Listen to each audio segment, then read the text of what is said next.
A ancestral Babilônia no Iraque é uma cidade lendária, mas os profetas sempre previram sua destruição. Public enemy number one from God's perspective is the city of Babylon. Será que o profeta Jeremias previu a guerra do Iraque? Armies from nations all over the world descended upon that part of the world, which is exactly what the Bible says will ultimately happen in the end times. Isaías teria previsto a ascensão e a queda de Saddam Hussein. Será que as profecias do livro do Apocalipse preveem o fim dos tempos? The prophecies of Revelation describe a nuclear war taking place in Babylon. Decifrando o passado, as profecias do Iraque.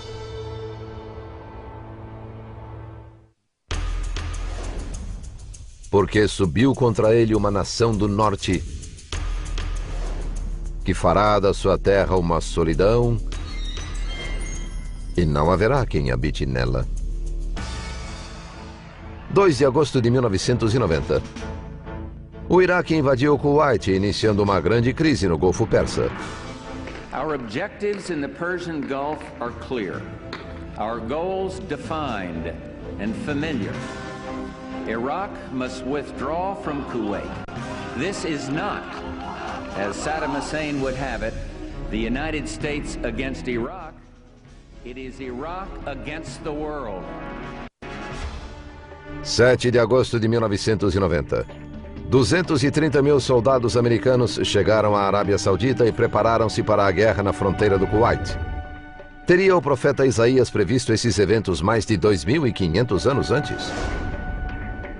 Já vem de uma terra de longe, desde a extremidade do céu, o Senhor e os instrumentos da sua indignação para destruir toda a terra.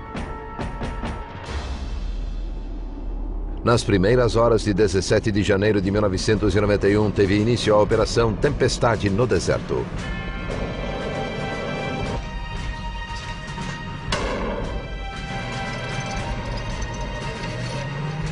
E as palavras do profeta Jeremias pareceram mais verdadeiras do que há 2.600 anos, quando ele as proferiu. Porque eis que eu suscitarei e farei subir contra a Babilônia uma congregação de grandes nações da terra do norte, e se prepararão contra ela. Alguns acreditam que essa congregação de nações contra a Babilônia seria a coalizão contra o Iraque. The coalition that was assembled was a worldwide coalition of nations. And of course it was to defeat Saddam Hussein, to get him out of Kuwait and not let him take over all the oil that was there. For the first time in history, armies from nations all over the world descended upon that part of the world, which is exactly what the Bible says will ultimately happen in the end times. Uma guerra do século XX na região da antiga Babilônia, hoje Iraque, poderia ser o cumprimento de uma antiga profecia bíblica? When we talk about Babylon, we should realize that the area of Babylonia, the area of what was in their day called Sumer and Akkad, was really southern Iraq today. Babylon is 50 miles south of the capital today of Iraq. Outside of the modern city of Baghdad are the ruins of what was once declared one of the ancient wonders of the world. That is, the city of Babylon, its famous Hanging Gardens. Anyone who sees the famous Ishtar Gate that is today still in the Berlin Museum will be impressed with this incredible assault of color of the blue tiles that color the Ishtar Gate. It must have been a magnificent place, Babylon.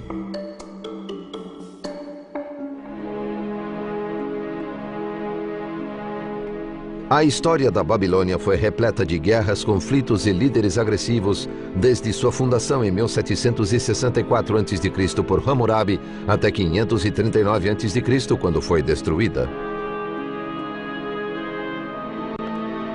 O destino da cidade foi tema de várias profecias. Entre os anos de 800 e 400 a.C., os profetas do Velho Testamento fizeram menção a ela mais de 60 vezes.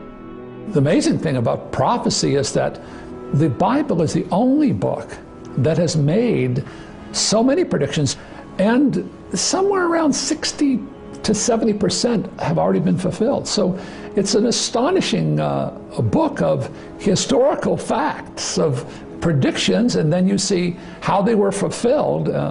Amazing, intriguing. Muitas dessas profecias falam sobre um de seus líderes mais poderosos,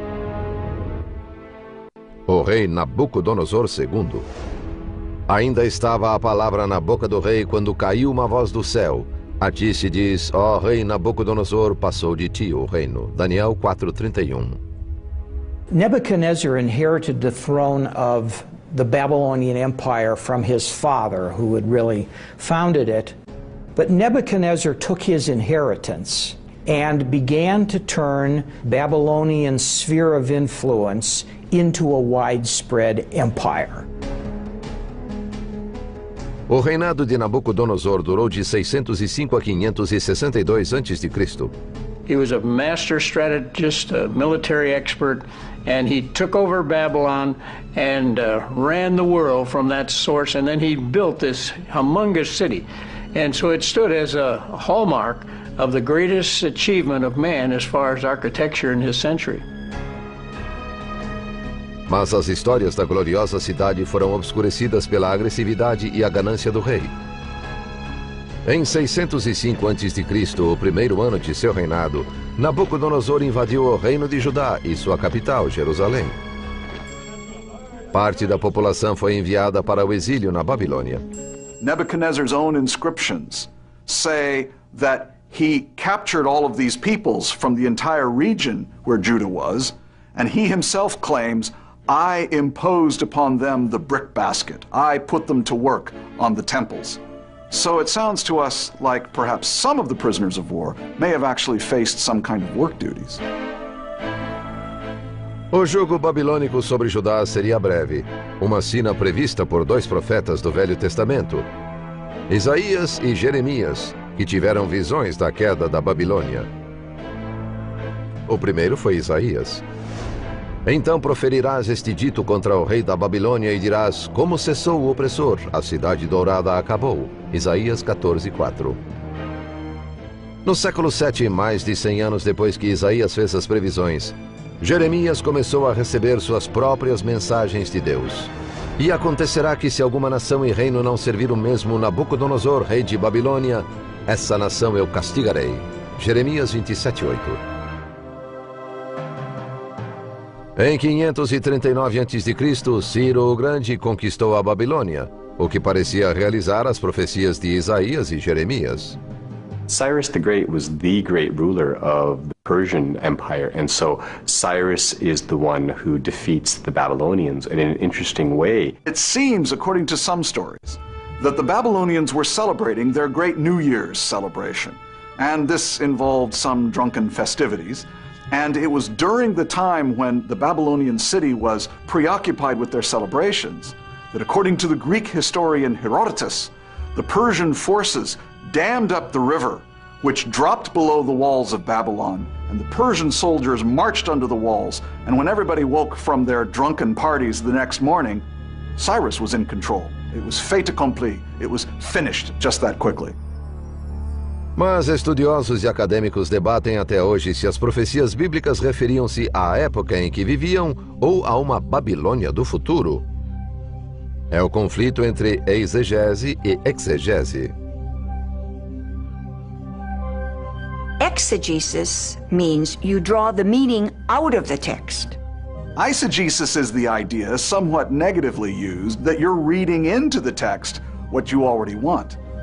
But the problem is, eisegesis can be an accusation. If you don't like a person's interpretation, you can often say, that's eisegesis. Everybody does a little bit of eisegesis. It's very difficult not to do it, because we read it with contemporary eyes. A seguir, o profeta que previu a queda de seu próprio povo e a destruição da Babilônia 150 anos antes que o fato acontecesse. He says to his own people, you are going to experience the sting of this empire named Babylon.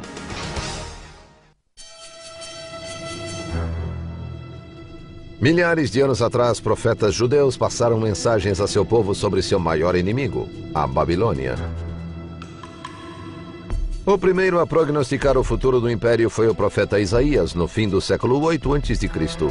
Peso de Babilônia, que viu Isaías, filho de Amós. Isaías 13:1.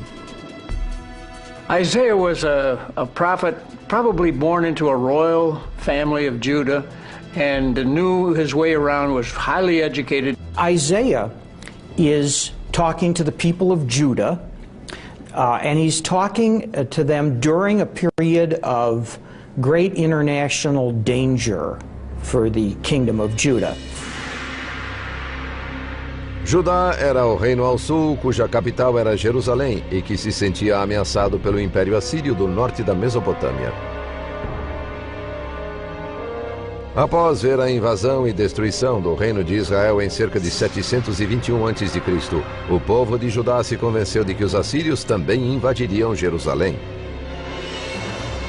Assyria crushed everyone, and Judah and Jerusalem knew quite well what they had done to Samaria and to the northern nation of Israel only 100 years earlier. Isaías estava convencido de que Judá sofreria a mesma sina terrível de Israel. Eis que virão dias em que tudo quanto houver em tua casa, com o que entesouraram teus pais até ao dia de hoje, será levado para a Babilônia. Não ficará coisa alguma, disse o Senhor. Isaías 39:6. Isaiah was from the line of David, had access to the royal court in Jerusalem. Obviously, he's pro-Israel, pro-Judah against these surrounding nations, and yet he predicts that the nation of Judah is going into captivity to Babylon.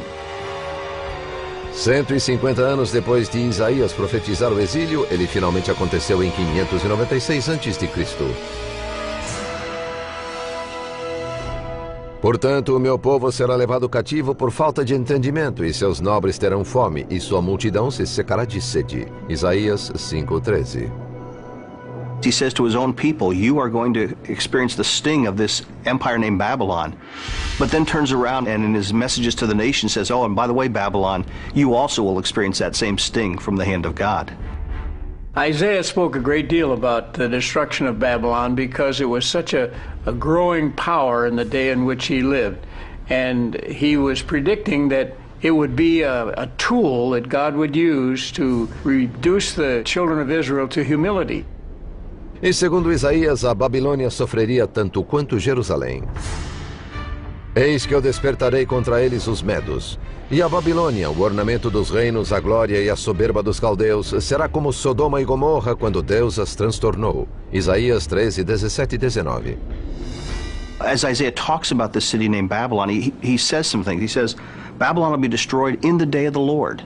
And then he describes it. It's a time when the sun, the moon, and the stars will be darkened, when the earth will be shaken off its foundations, when God will be entering history to settle accounts, to judge those who've opposed him. The point is that God is the one that will take control of events, not the Assyrians, not the Babylonians, but God.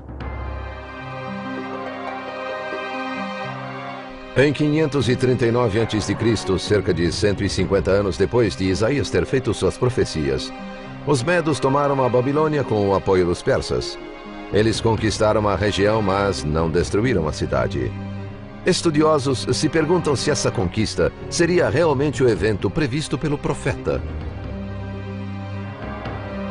Isaiah 13:19, dealing with the destruction of Babylon, is a fascinating passage because Babylon historically was not destroyed by its enemies, and certainly not, as this passage describes, by God in a situation parallel to the destruction of Sodom and Gomorrah. The question in Isaiah 13 is, since Isaiah is writing in about 700 BC, is that looking at the destruction of Babylon in December of 689 BC when Sennacherib the Assyrian did destroy the city?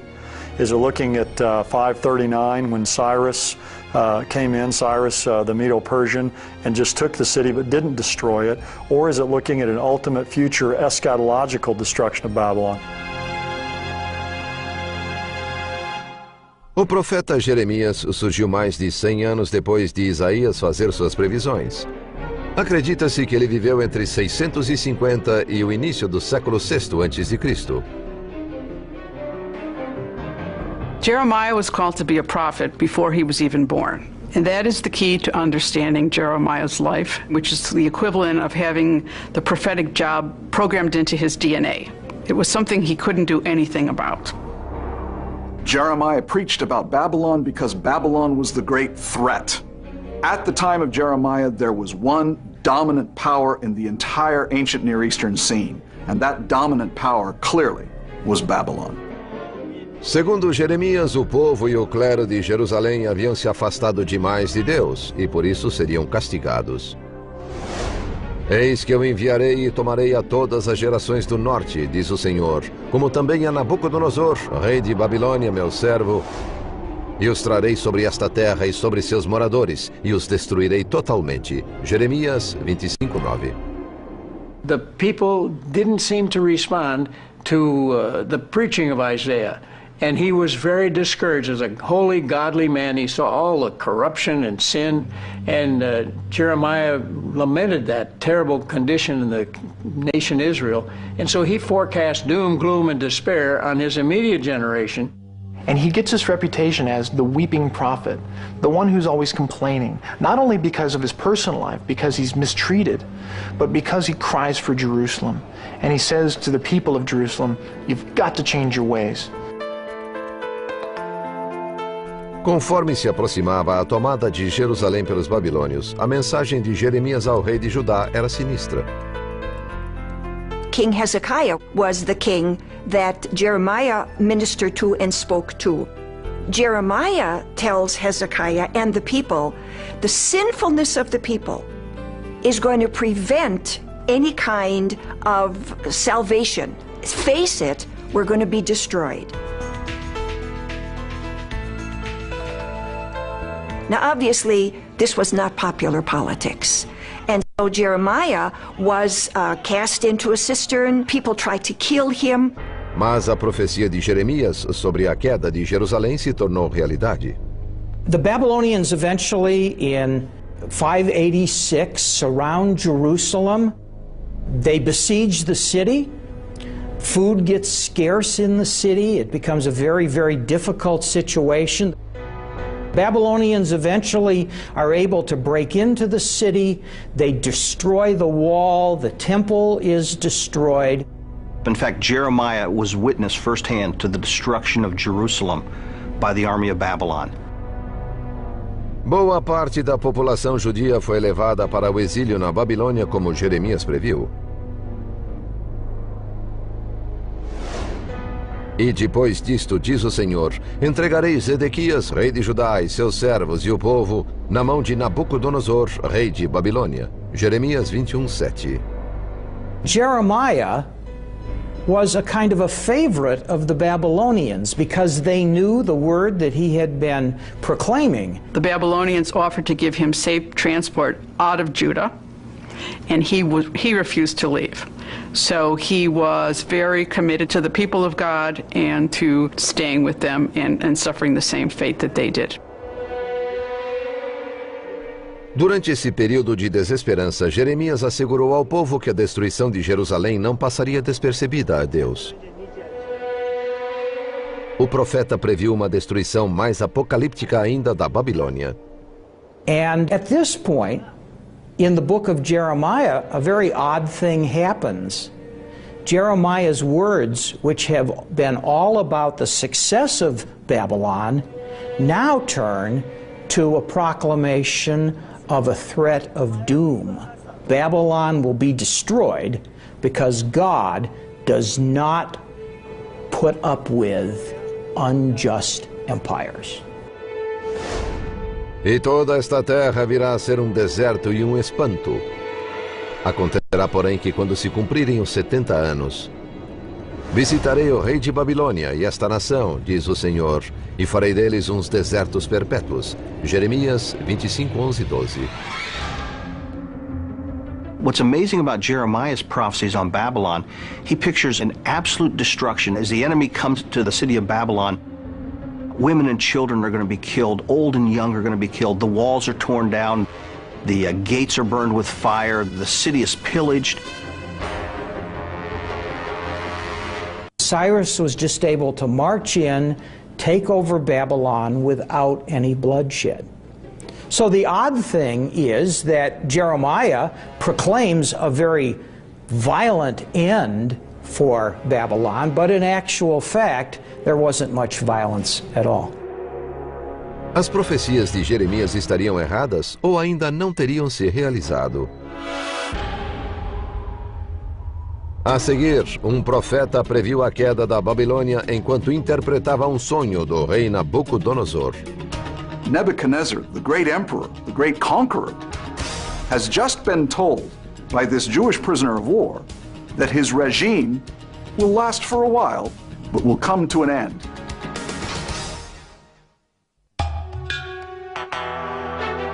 Em 626 a.C., Jeremias recebeu o chamado para ser profeta. Por mais de 40 anos, alertou que os babilônios destruiriam Jerusalém. O povo só reagia com escárnio e zombaria, mas a história provou que ele estava certo. No ano terceiro do reinado de Joaquim, rei de Judá, veio Nabucodonosor, rei de Babilônia, a Jerusalém e a sitiou. Daniel 1:1. O reino babilônio derrotou Judá, destruindo o templo de Jerusalém em 586 a.C.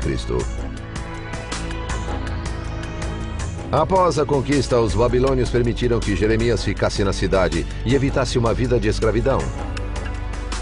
Mas o profeta Daniel não teve tanta sorte. Daniel was a Jewish prisoner of war, taken in the exile when Jerusalem was conquered in 587. And the story is that Daniel is a member of the royal family who is taken into the Babylonian training program for young prisoners of war to become acceptable helpers. Mas muitos acreditam que Daniel foi bem mais do que um simples prisioneiro. Daniel was the interpreter of dreams, and he was considered a deeply wise man because of his ability to interpret dreams. Uma dessas interpretações foi feita para o próprio Nabucodonosor e está registrada no segundo capítulo do livro de Daniel. A wonderful story is told about the Emperor Nebuchadnezzar. Apparently, the emperor is having troubles sleeping. He's having bad dreams. And so when he awakes the next morning, he calls in his advisors and he asks them, I need this dream interpreted. It's troubling me. So he goes to his advisors. Advisors, tell me, what was the meaning of this dream? And his advisors all bow. O king, live forever. Tell us your dream, and we will interpret the dream for you. Mas, segundo a história, o rei não lhes deu os detalhes do sonho. Para comprovar que eram mesmo profetas, o rei pediu aos intérpretes que lhe contassem o sonho e depois lhe dessem uma explicação. Well, as we read the story, we can practically hear the sweat breaking out on their foreheads as they hear this request, because they repeat to the emperor, oh, please, emperor, no one's ever asked us such a thing. Please, tell us your dream, and then we will be happy to tell you what it means. And Nebuchadnezzar gets angry. You're stalling for time. Off with their heads. And so the whole lot of them get dragged away. And apparently Daniel and his friends get dragged along with them. And while Daniel's being dragged away, he says, what's this all about? And he gets a quick explanation. And Daniel then says, give me a chance. So Daniel goes into the chamber of the king, and he tells the king what his dream was. Tu, ó rei, estavas vendo, e eis aqui uma grande estátua. A cabeça daquela estátua era de ouro fino, seu peito e os braços de prata, o seu ventre e suas coxas de cobre, as pernas de ferro, os seus pés em parte de ferro e em parte de barro. Estavas vendo isto quando uma pedra foi cortada sem mão, a qual feriu a estátua nos pés de ferro e de barro e os esmiuçou. Daniel 2:31-34. Although it doesn't say this in the story, Nebuchadnezzar must have been impressed, because he didn't say, no, that wasn't it. Aturdido, o rei se manteve em silêncio, aguardando a interpretação do sonho. Daniel carries right on and says, this, O king, was the meaning of your dream.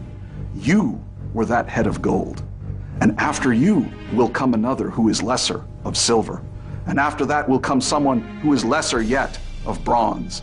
And then there will come a time of instability as iron and clay is unstable together. And then the kingdom of God will come and smash the statue, end the regime, and the winds of history will blow it away. Daniel outlined that there would be 4 world kingdoms until the end times, and that's exactly what you've had. Babylon, Medo-Persia, Greece, and Rome. And the interesting thing is the Roman Empire split into 2 divisions, and that's symbolized by the 2 legs of that image. Now, the amazing thing is that Nebuchadnezzar, the great emperor, the great conqueror, has just been told by this Jewish prisoner of war that his regime will last for a while, but will come to an end. And yet, Daniel is rewarded. He's rewarded royally and brought up to be one of the main advisors of the emperor. It's a fascinating story. 65 anos após a profecia de Daniel para o rei Nabucodonosor, a Babilônia foi destruída. Mas quando seu coração se exalçou e o seu espírito se endureceu em soberba, foi derrubado do seu trono real e passou dele a sua glória. Daniel 5:20. As profecias sobre a Babilônia também aparecem no livro do Apocalipse, uma das passagens mais temidas da Bíblia. In the judgments in the book of Revelation, there's going to be cataclysmic judgment on the earth.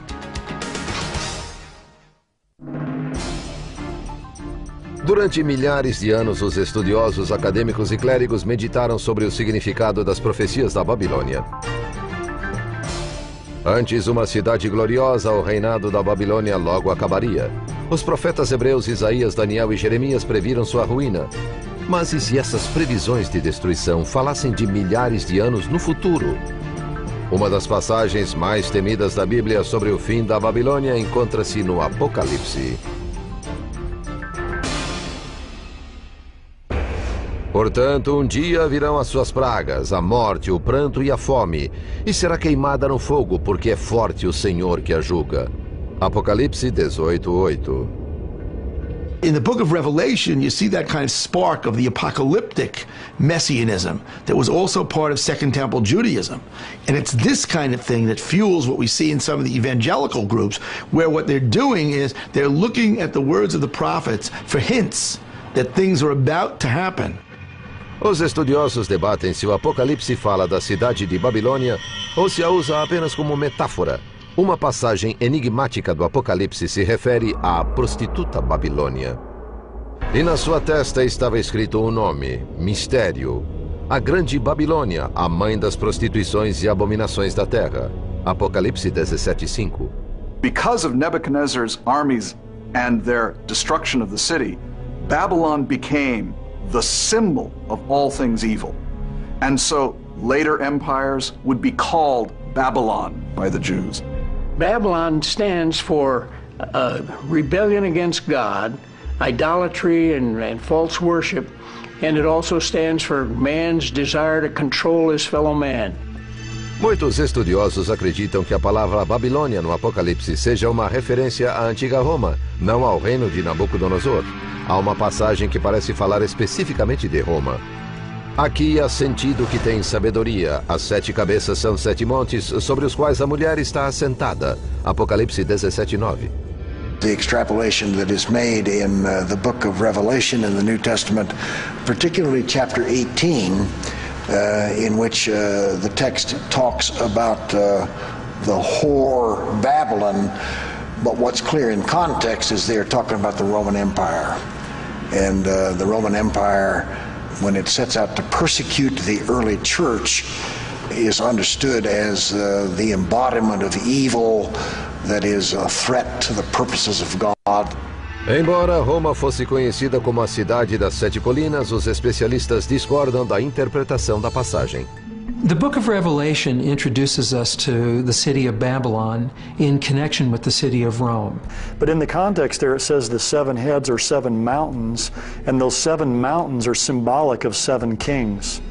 So the 7 mountains aren't the 7 mountains or 7 hills of the city of Rome, they're 7 kings. Outros estudiosos contrapõem que quando a Bíblia diz Babilônia, refere-se à antiga Babilônia. To say that the biblical prophets in the time of Babylon were referring to another regime centuries later, I think not. I think we need to stick with the discipline of doing serious history and reading the prophets primarily within their own time as best we can. Mas seja essa Babilônia do passado ou do futuro, os conflitos dos séculos 20 e 21 na região suscitaram um grande interesse nas profecias antigas. A fascination with biblical prophecy, I think, is perfectly innocent. I'm interested in biblical prophecy. I'm interested in what it's about and what the prophets were actually talking about. But here's the problem. Prophecy can become an obsession. I think people like it because it forecasts the future. In fact, the only way the book of Revelation makes sense is to take it basically literally, unless the immediate context indicates some other meaning, and recognize that it is forecasting things to come primarily. E forte anjo levantou uma pedra como uma grande mol e lançou-a ao mar, dizendo: com igual ímpeto será lançada a Babilônia, aquela grande cidade, e não será jamais achada. Apocalipse 18, 21. Se essa parte da profecia se refere ao futuro, então a Babilônia teria de ser reconstruída para sofrer a sina de que os profetas falavam. Ciente ou não desse fato, Saddam Hussein queria ser o homem responsável por sua reconstrução mais de 2.600 anos após sua ruína. Saddam Hussein came to power in 1979. 1 year later, he started the war with Iran and started rebuilding Babylon. In 1987, he had completed part of Nebuchadnezzar's palace. A number of the other temples in the area had restored the theater that Alexander the Great and his successors had built. 1 year later, he had built 3 giant hills, literally bracketing the city of Babylon. In essence, Nebuchadnezzar had a palace in Babylon. I have Babylon inside my palace complex. And it really did give insight into the mind of Saddam Hussein. Parecia claro que Saddam queria se equiparar ao rei Nabucodonosor. Nebuchadnezzar rebuilt most of the original city and stamped his name on the bricks with a little formula declaring he's the one building Babylon. Saddam Hussein came in and literally dug down to find the foundations of Nebuchadnezzar's old buildings and cleaned them off, and then started building right on top of those original foundations and used almost the same formula, not the original cuneiform language, but now written in Arabic, but with the same statement, only now it's I, Saddam Hussein, am rebuilding this city. Se a cidade da Babilônia for reconstruída, estará de acordo com uma das visões mais apocalípticas do livro do Apocalipse e do fim dos tempos. The general scenario of the end time is that God, who began the world, will end the world. Just as there was a first day of creation, so there will be a last day.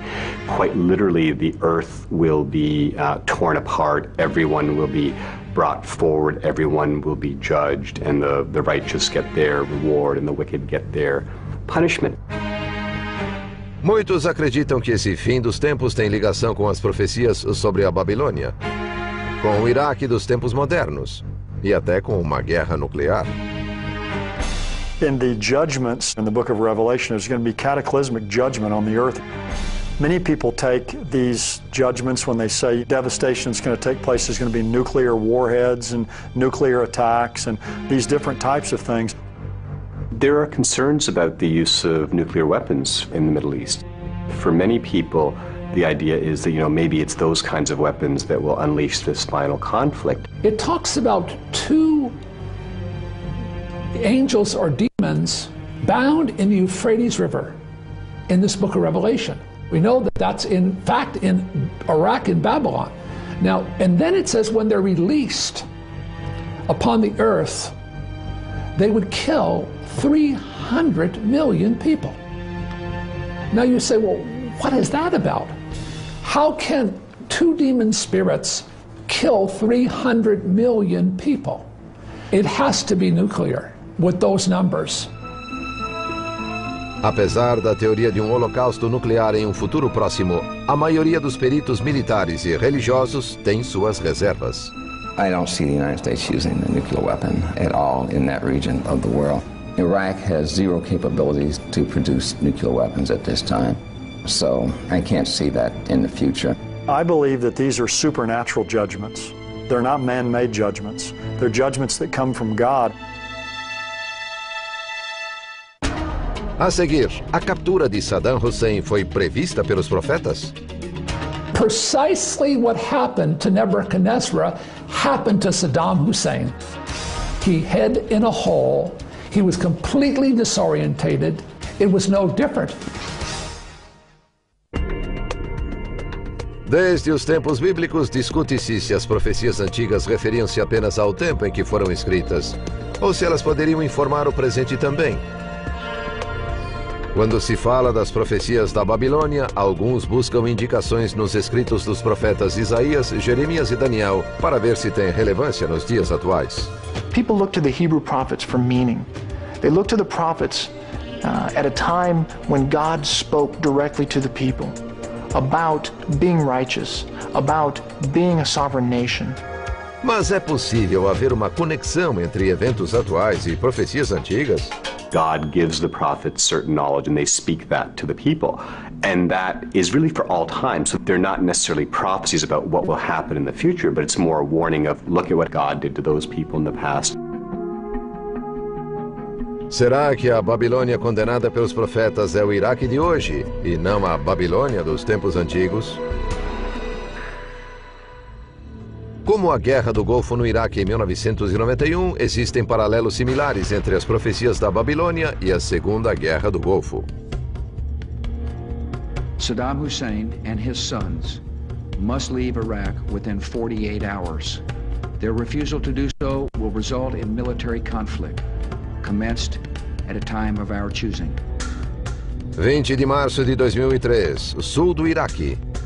A segunda coalizão de forças militares liderada pelos Estados Unidos entrou no país com a Operação Liberdade ao Iraque. O presidente George W. Bush inspirou-se nos profetas. In the words of the prophet Isaiah, to the captives come out, and to those in darkness, be free. Porque me levantarei contra eles, diz o Senhor dos Exércitos, e desarraigarei da Babilônia o nome, os resíduos, o filho e o neto, diz o Senhor. Isaías 14:22. Alguns peritos alegam que a referência está ligada à queda de Saddam e seus dois filhos, Uday e Qusay. The interesting thing is that the same spirit that was in Saddam Hussein was in the boys. They were just as nutty as he was. And they were just as predictable as he was. But they were in fact cut off astonishingly, like the prophet Isaiah said. Os filhos foram mortos após um tiroteio de 6 horas com os militares americanos em 22 de julho de 2003, numa residência na zona norte de Mossul, no Iraque. Outra profecia do livro de Isaías, capítulo 21, versículo 9, parece ter previsto a queda de Saddam. E todas as imagens de escultura dos seus deuses se quebrarão contra a terra. Isaías 21:9. Em 9 de abril de 2003, na Praça Fardos, uma grande estátua de Saddam Hussein foi jogada ao chão com a ajuda de soldados americanos. Mas nem todos concordam que esse é o cumprimento da profecia de Isaías. Comparing the falling of the statue to Saddam Hussein is a real stretch, in my opinion. That's trying to use newspaper prophecy, and that's always dangerous. Além do destino de Saddam e sua família, alguns estudiosos acreditam que Isaías pode ter profetizado sobre o arsenal que seria usado durante as guerras no Iraque. E eis agora, vem um bando de homens e cavaleiros aos pares. Então respondeu e disse, caída é Babilônia, caída é. Isaías 21:9. When we saw the Abrams tank and this astonishing military movement, it made me move quickly to read the scripture in Isaiah about this chariot of men and horsemen, because Isaiah couldn't possibly have known about Abrams tanks.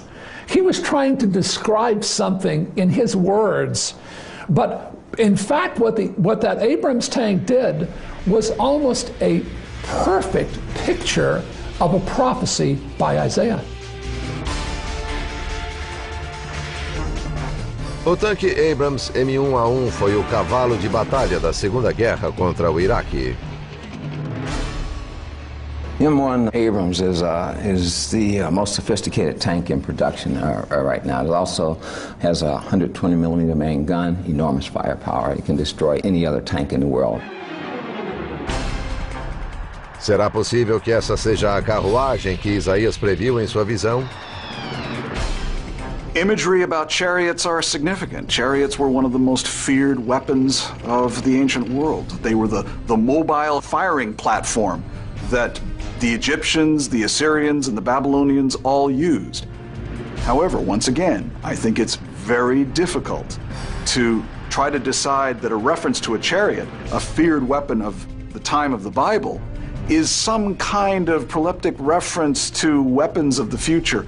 That's a dangerous leap to make, because it ends up justifying our use of some of the most horrific inventions that we've come up with. Além das armas, alguns acreditam que a prisão de Saddam foi pressagiada por Daniel. Na mesma hora se cumpriu a palavra sobre Nabucodonosor, e foi tirado dentre os homens e comia erva como os bois. E seu corpo foi molhado pelo orvalho do céu até que lhe cresceu pelo como as penas da águia e as suas unhas como as das aves. Daniel 4:33. Daniel was prophesying to Nebuchadnezzar. One of his prophecies was that Nebuchadnezzar was going to go insane and end up in a field, hiding. Interesting prediction from the prophet Daniel that this man would lose his kingdom and that he would flee for his life. He would become completely disorientated. And precisely what happened to Nebuchadnezzar happened to Saddam Hussein. He hid in a hole. He was completely disorientated. It was no different. Em 13 de dezembro de 2003, Saddam Hussein foi capturado depois que uma denúncia levou as tropas americanas a um pequeno esconderijo subterrâneo perto da cidade natal do ex-ditador. Mas enquanto os especialistas continuam seus debates, ainda não se sabe as verdadeiras intenções das profecias. When events take place in modern times, people try to look for meaning or some kind of divine activity that brought this event about. People want to look to authority. Whether they look directly to God, that might be a possibility. Many contemporary approaches to the book of Revelation and to the second half of the book of Daniel, both of which are apocalyptic literature, eisegete the passages that they read. And by that, what I mean is that they read an agenda into the literature. If we understand, let's say, the prophecies of Jeremiah being primarily, and I would even say almost exclusively, for the people of that time, then how is that prophecy revelation to us today? What does that mean for us today? They need to recognize that the book of Revelation is not to be decoded against the backdrop of our newspapers and our televisions and radios. Mas será possível que o destino da futura Babilônia foi escrito há milhares de anos? E foram soltos os 4 anjos que estavam preparados para a hora, o dia e o mês e o ano a fim de matarem a terça parte dos homens. Apocalipse 9:15. The prophecies of Revelation describe a nuclear war taking place in Babylon. It talks about a period of time in history when great masses of humanity would be killed, and it talks about a period of time that I believe 1/3 of the earth would be destroyed. That has to be nuclear. We may be seeing something very, very serious, a lot more dangerous, and possibly a lot closer than any of us have any comprehension of.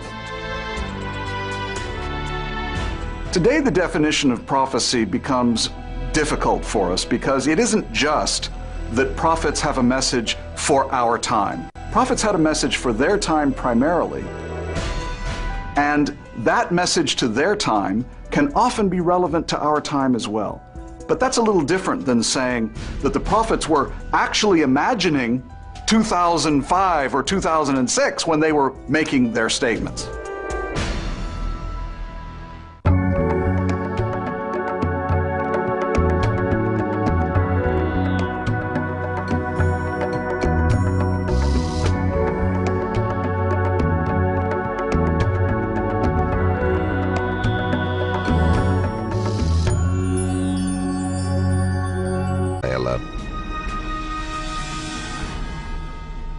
Alguns acreditam que essa congregação de nações contra a Babilônia seria a coalizão contra o Iraque. The coalition that was assembled was a worldwide coalition of nations. And of course, it was to defeat Saddam Hussein, to get him out of Kuwait and not let him take over all the oil that was there. For the first time in history, armies from nations all over the world descended upon that part of the world, which is exactly what the Bible says will ultimately happen in the end times. Uma guerra do século XX na região da antiga Babilônia, hoje Iraque, poderia ser o cumprimento de uma antiga profecia bíblica? When we talk about Babylon, we should realize that the area of Babylonia, the area of what was in their day called Sumer and Akkad, was really southern Iraq today. Babylon is 50 miles south of the capital today of Iraq. Outside of the modern city of Baghdad are the ruins of what was once declared one of the ancient wonders of the world. That is the city of Babylon, its famous Hanging Gardens. Anyone who sees the famous Ishtar Gate that is today still in the Berlin Museum will be impressed with this incredible assault of color of the blue tiles that color the Ishtar Gate. It must have been a magnificent place, Babylon.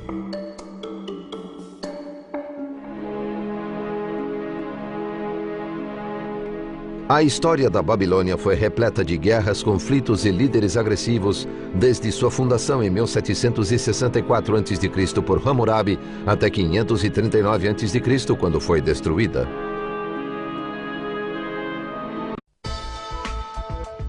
A ancestral Babilônia no Iraque é uma cidade lendária, mas os profetas sempre previram sua destruição. Public enemy number one from God's perspective is the city of Babylon. Será que o profeta Jeremias previu a guerra do Iraque? Armies from nations all over the world descended upon that part of the world, which is exactly what the Bible says will ultimately happen in the end times. Isaías teria previsto a ascensão e a queda de Saddam Hussein. Será que as profecias do livro do Apocalipse preveem o fim dos tempos? The prophecies of Revelation describe a nuclear war taking place in Babylon. Decifrando o passado, as 30.000 soldados americanos chegaram à Arábia Saudita e prepararam-se para a guerra na fronteira do Kuwait. Teria o profeta Isaías previsto esses eventos mais de 2.500 anos antes? Já vem de uma terra de longe, desde a extremidade do céu, o Senhor e os instrumentos da sua indignação para destruir toda a terra. Nas primeiras horas de 17 de janeiro de 1991, teve início a Operação Tempestade no Deserto.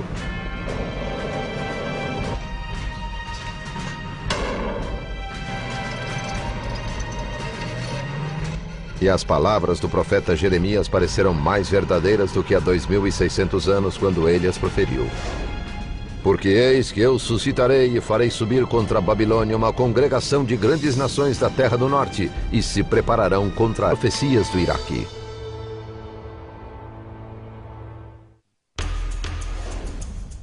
Porque subiu contra ele uma nação do norte, que fará da sua terra uma solidão,